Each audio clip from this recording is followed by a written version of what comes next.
The Megalodon was the most powerful predator the ocean has ever seen. It survived for 10 million years, then it vanished. This is the largest shark that ever lived, up to 18 meters long, 3 times the size of a great white. Its teeth were the size of your hand. Its jaws were wide enough to swallow you whole. Its bite force was 40,000 pounds per square inch, one of the most powerful bites of any animal that has ever existed. The Megalodon hunted whales, dolphins, seals, and other sharks. It would approach from below so its prey couldn't see it coming, then ram upward at full speed. Nothing in the ocean was safe. The Megalodon lived in every ocean on Earth except Antarctica. Its fossils have been found on every continent.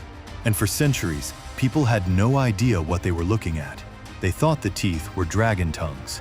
Renaissance aristocrats wore them as lucky charms. So how did the Megalodon get so big? It starts with mountains.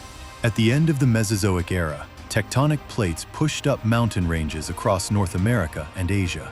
As those mountains eroded, massive amounts of nutrients washed into the oceans.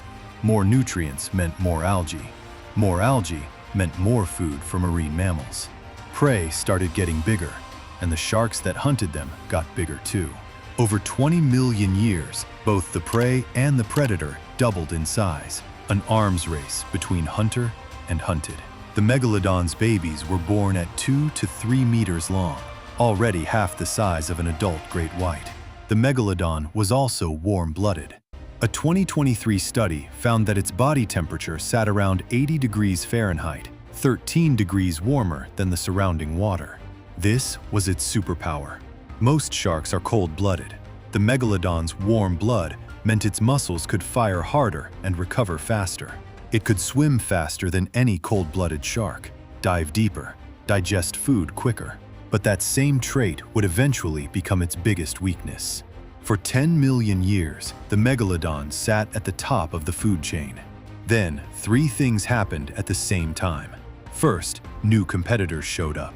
A giant sperm whale called Leviathan, 17 meters long, with jaws built for biting into flesh. Unlike modern sperm whales, this thing hunted other whales. And then came the ancestor of the great white shark, smaller, faster, and hunting the exact same prey. Fossil evidence shows great white tooth marks on the same whale species that the Megalodon ate. Second, the food supply collapsed. Around 3 million years ago, North and South America joined together. This changed ocean circulation patterns. A type of microscopic algae called diatoms started disappearing. Fewer diatoms meant fewer krill. Fewer krill meant fewer whales. The number of whale species dropped from 60 to 40. The Megalodon's menu was shrinking. Third, its own body turned against it. Remember, the Megalodon was warm-blooded. That gave it speed and power. But it also meant it needed enormous amounts of energy just to survive. 2,500 pounds of food a day. When prey got smaller and harder to find, the Megalodon couldn't reduce its calorie needs. The very thing that made it dominant was now starving it. Being the biggest is only an advantage when there's enough food. When there isn't, you just need more calories than everyone else. 2.6 million years ago, the last Megalodon disappeared from the fossil record, and what happened next changed the oceans forever. With the Megalodon gone, there was no predator large enough to hunt big whales.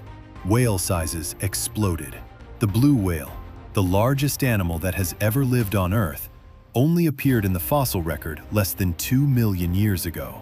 It exists because the Megalodon doesn't. And no, the Megalodon is not still out there. If an 18-meter warm-water predator that hunts near the surface still existed, we would know. Its teeth would still be littering the ocean floor.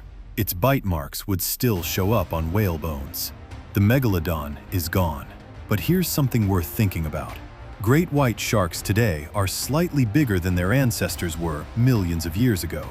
They grow a little faster when they're young, the same pattern the Megalodon followed. Whales today are enormous and have very few predators.